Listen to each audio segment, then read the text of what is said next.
President Tinubu directs accelerated rollout of free healthcare for low-income retirees and implementation of pension increase.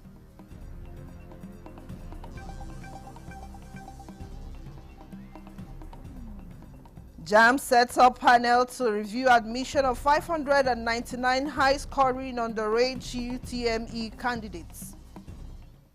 16 years is the minimum for a normal one, but there will be 1 in a million.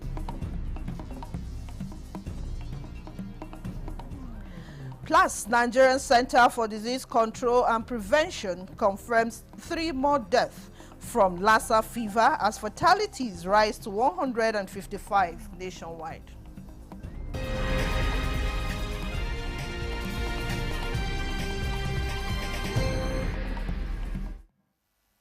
Hello and a warm welcome to the late evening news at 11 on NTA News 24. We are live in Abuja. I am Vivian Ezadifi. Residents of Kwara and Niger states bordering Benin Republic jubilate over news of DSS capture of Mahmuda terror group leader Abubakar Abba Mahmuda. Villagers in Burutin local government area of Kwara State, whose communities have suffered the most attacks at the hands of Mahmuda terrorists, are happy about the disappearance of Mahmuda, a situation that has put his followers in disarray. News filtered into the community that officers of the Department of State Services, DSS, may have covertly tailed and captured Mahmuda as he visited one of his numerous witch doctors. Residents thanked President Bola Tinubu for responding to their cries for help, expressing the hope that news of Mahmuda's capture by the DSS will restore peace to the traumatized villagers. Mahmuda, a breakaway faction of Boko Haram believed to have links with terror groups in neighboring countries, and migrated to Niger State over 5 years ago after dislodging guards at the Kainji Lake National Park. President Bola Tinubu has directed the expedited rollout of the Free Healthcare Access Initiative for low-income retirees under the Contributory Pension Scheme, describing it as a critical component of social protection and dignity in retirement. He also called for the prompt implementation of long overdue pension increases and a minimum pension guarantee, which will provide a safety net for the most vulnerable pensioners under the CPS. The president gave the directives after receiving a briefing from Ms. Omolola Oluwaroran, the Director General of the National Pension Commission, PENCOM. President Tinubu further mandated the PENCOM DG to urgently resolve the long-standing policy pension issue, emphasizing that members of the police force who serve and protect the nation deserve to retire with dignity and peace of mind. The DG also briefed the President on ongoing efforts to ensure the value preservation of pension fund assets, especially in the face of inflation and microeconomic pressures, as well as plans to introduce foreign currency contributions to enable Nigerians in the diaspora to participate in the pension system. President Tinubu strongly supported the reforms, reaffirming his administration's commitment to inclusive growth and protection for ordinary Nigerians. During the briefing, the DG updated the president on a suite of transformative pension initiatives to enhance retiree welfare and expand the pension scheme's reach. The Senate Committee on Banking, Insurance and Other Financial Matters has commended President Bola Tinubu's assent to the Nigerian Insurance Industry Reform Act, saying it marks a pivotal milestone in our collective efforts to reposition Nigeria's financial services sector for inclusive growth and global competitiveness. In a statement, Chairman of the committee, Senator Mukhtar Adetokunbo Abiru, notes that the NIRA 2025 represents one of the most comprehensive and far-reaching reforms in the history of Nigeria's insurance industry. as it aligns with the federal government vision of building a $1 trillion economy.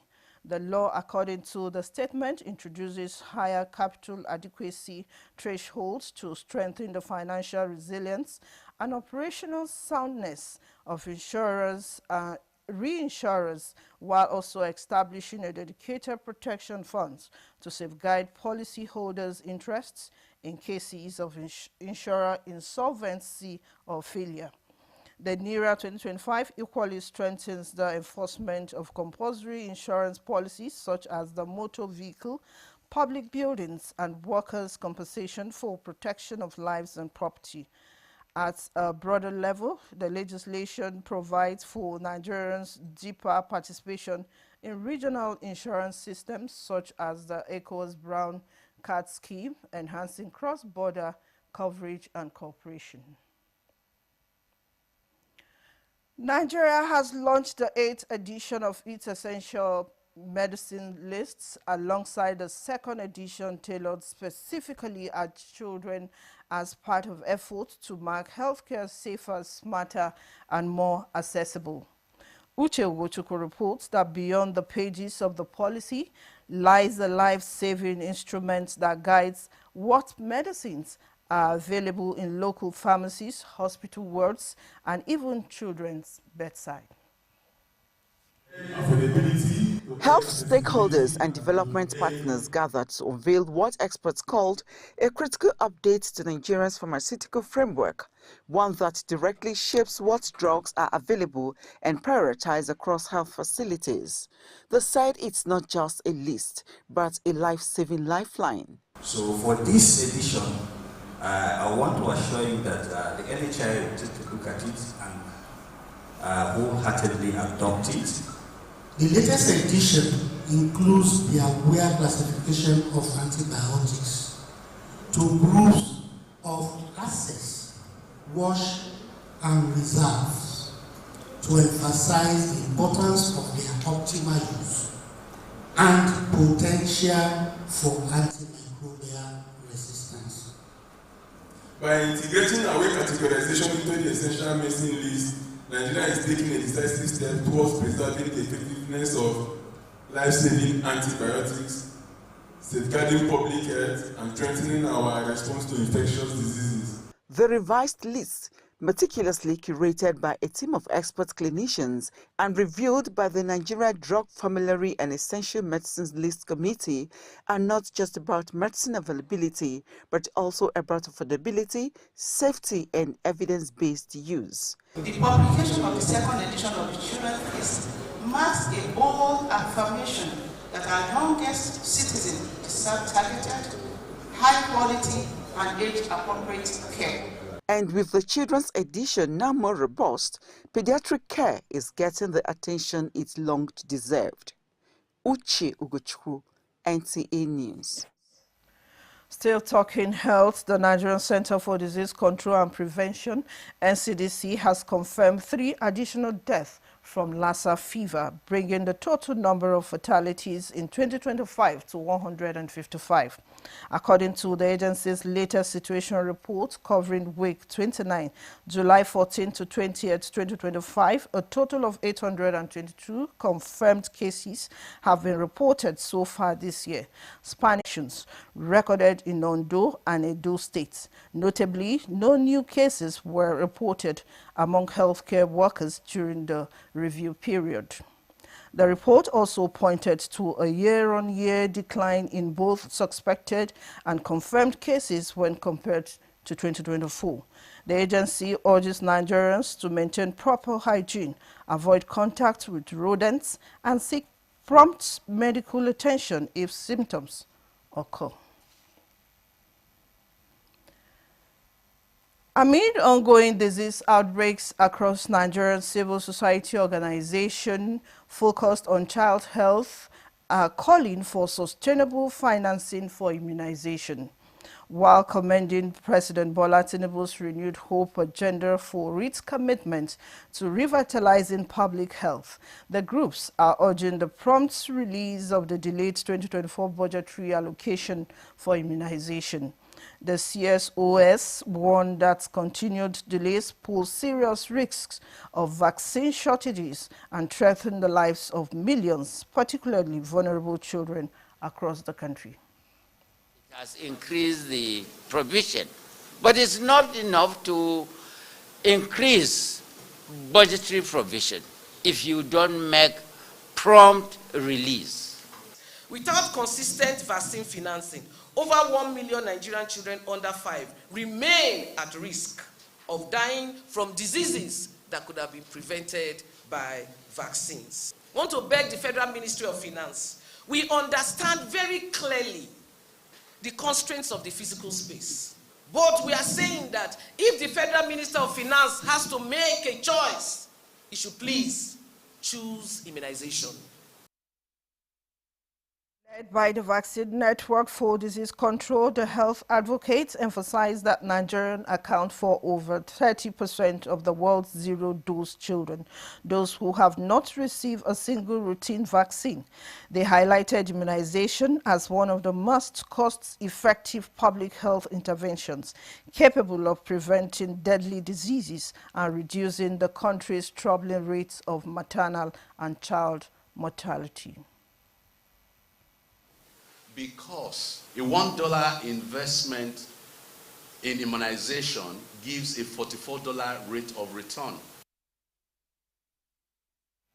And to Ekiti State, Police Command has recovered a 3-day-old baby stolen few days ago from a hospital in Ado-Ekiti and arrested the culprit.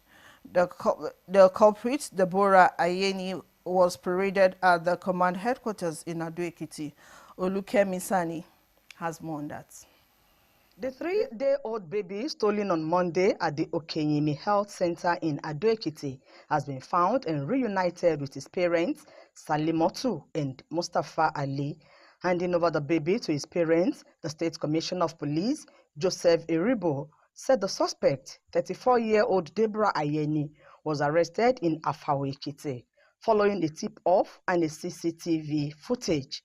Narrating how the baby disappeared from the maternity ward of the hospital, a health facility located in the heart of the state capital, the Commissioner of Police said the baby was stolen less than 24 hours after his delivery on Sunday. He said it was when the nurses on duty wanted to cater for the baby in the early morning of Monday that the newly delivered baby was nowhere to be found. When he got to the scene of crime, he saw something that looks like a cellophane bag. He picked it up and saw cotton wood. He further looked and saw a receipt where they purchased that cotton wood from a known supermarket here in Ado-Ekiti. So we have to rush also to that supermarket. Luckily, they have a CCTV, and it was played back. And we saw the lady and 3 other men in that CCTV. So that gave us a clue. So we started hunting for the lady. The father of the baby, Mustafa Ali, said just after the delivery of his baby, a woman came to the ward with a fake pregnancy and with the pretense of being admitted by the hospital in the same ward with his wife. She became so friendly and assisted in carrying and nursing the newborn. He come greet us, we answer her. He carried my baby, we play with her, he drop her. Okay, early in the morning, around by 5:15. So time of prayer he reach. Say make I go prayer come, make you go down. My wife he enter, he carry baby, run away. The culprit, Deborah Ayeni, a native of Afawo-Ekiti, who confessed to committing the crime, said she came into the ward with a fake pregnancy, slept over and stole the baby in the morning when the mother went to the toilet and the father to the mosque. She said she decided to steal the baby in order to prevent being abandoned by her boyfriend, who is based in the United Kingdom, whom she had earlier told of the pregnancy. When I got to the hospital, I met them there and we were joking. So in the morning, I was holding the baby and I left with it. But it was all joy and jubilation as the baby reunited with his parents and family at the headquarters of the Ekiti State Police Command.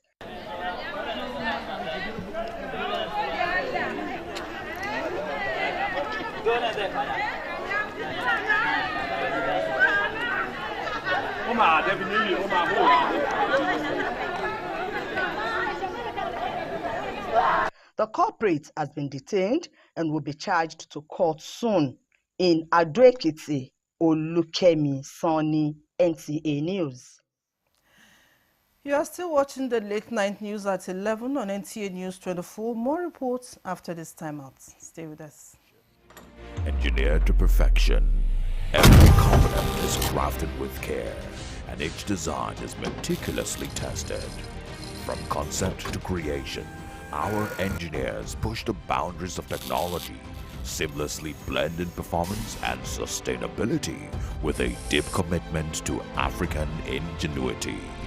Introducing the CNG Boss, a remarkable achievement in engineering designed to operate on compressed natural gas, a cleaner and more sustainable fuel alternative. At Innocent Vehicles, we proudly lead the way in creating greener mobility across Africa. And it doesn't stop there.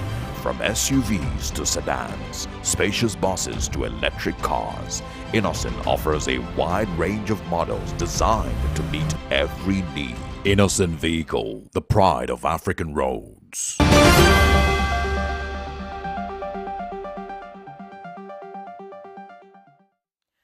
Welcome back.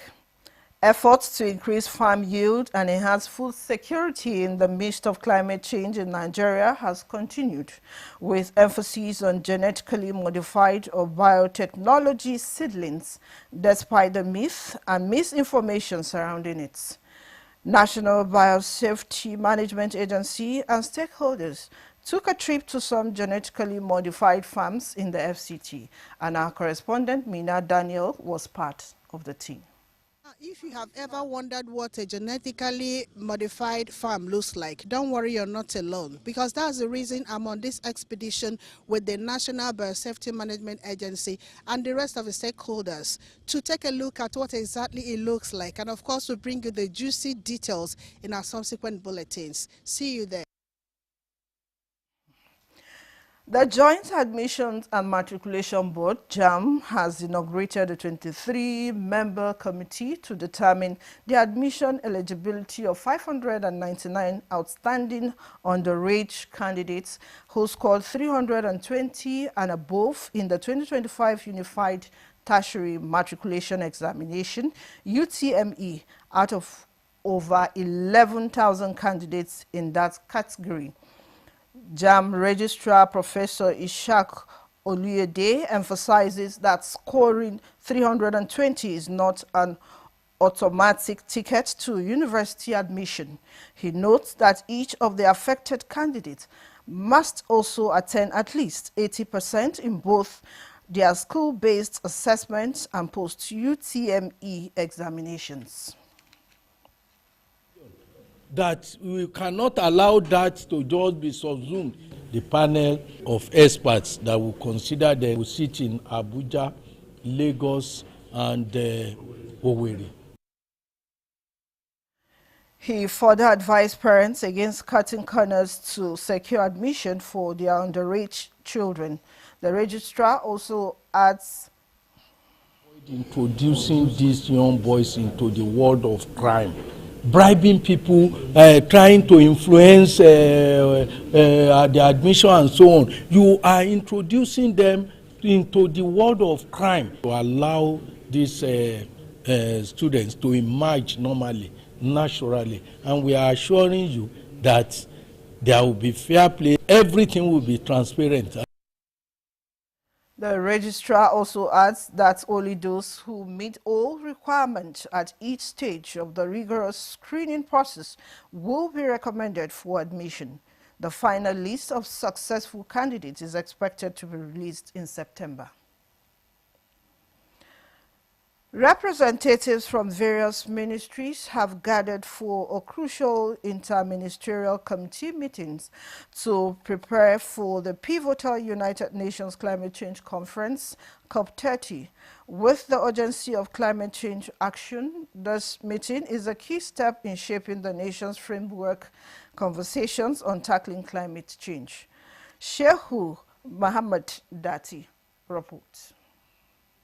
The Framework Convention on Climate Change is an international treaty aimed at addressing climate change and its impacts through the reduction of greenhouse gas emissions. Nigeria's concerns necessitated an interministerial committee meeting to focus on addressing the country's climate change commitments and challenges. The success of our participation at COP30 rests on our ability to speak with one voice, unified and coordinated.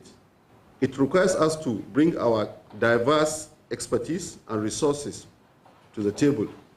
We'll review our progress, identify our strengths, and address our gaps to ensure we are all fully prepared to the task ahead. This year, COP30, we are ready. My mantra, as I've told my staff, is we must be known as an efficient, high-performing, and the legacy we leave behind must be the right one to take us to where we want to go to. Nigeria's carbon footprint is a growing concern, considering the country's goal to achieve net zero emissions by 2060. Globally, looking within, looking inward, it's time for all of us to come together and to be able to get the momentum that we need for Nigeria. The preparatory meeting is convened to address Nigeria's readiness for the conference, laying the groundwork to ensure that Nigeria's voice is not only heard but also impactful on the global stage. In Abuja, Shu Muhammad Detti, NTA News. And some COP matters now. The Court of Appeal sitting in Lagos has restored the preservation order on 14 property and a sum of 400 million naira linked to the former governor of Kogi State, Yahaya Adoza Bello. Justice Nicholas Owibo of the Federal High Court's Lagos Division had in 2023, in a suit filed by the Economic and Financial Crimes Commission, ordered the preservation of the properties as well as the funds reasonably suspected to have been allegedly derived from unlawful activities. However, in 2023, the trial court struck out the EFCC suit seeking the final forfeiture of the assets on the grounds that Bello, then a sitting governor, enjoyed constitutional immunity. The EFCC contained that the immunity does not extend to assets linked to alleged unlawful activities, and that the trial court failed to follow judicial precedents. In a lead judgment delivered by Justice Nimbra Yergata, the three-man panel of justices confirmed the EFCC's position and held that the lower courts erred when it struck out the suit, despite finding that the respondent had failed to show the legitimate origin of the funds used to acquire the properties. The three-man panel therefore directed that the suit for the final forfeiture of the properties should proceed accordingly. The Lokoja-Abuja highway has remained a nightmare amidst effort by the federal government to complete the dual carriageway which started in 2006. Solomon Aidahi, who was at the Katankarfi end of the highway, reports that a failing bridge on the highway poses a threat to road users plying the routes. Significant to the socio-economic development of the nation. Apart from serving as a link between the northern and southern parts of the country, it also promotes trade and commerce, as well as connecting of Nigerians. Despite its significance, the state of the highway calls for concern. Most importantly now is a failed bridge at Kotonkarfe along Abuja-Lokoja dual carriageway, following a fuel tanker accident on the bridge, hitting up the structure and causing it to fail, as explained by the authority. The continued pressure by heavy-duty vehicles in the aftermath of the accident has weakened its expansion joints, causing dangerous potholes on the bridge. In the meantime, traffic on the bridge have been diverted for the safety of the road users. The road is not good at all. Look at the road, everywhere is spoiled.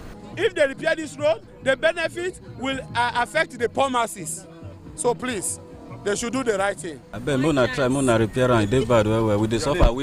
The Federal Ministry of Works resident engineer in Kogi State explains that efforts on its repair has reached advanced stage. The level of damage caused by the fire accident have been assessed by bridge design department in our headquarters.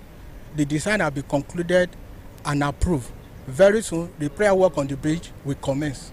Nigerians are hopeful that the renewed hope agenda of President Bola Ahmed Tinubu's administration will see to the completion of Abuja-Lokoja Highway to ease traffic on the route. In Kotonkarfe, Kogi State, Solomon Ayedehi, NTA News. And that concludes the late night news at 11 on NTA News 24. Thanks for watching. I am Vivian Izadifi.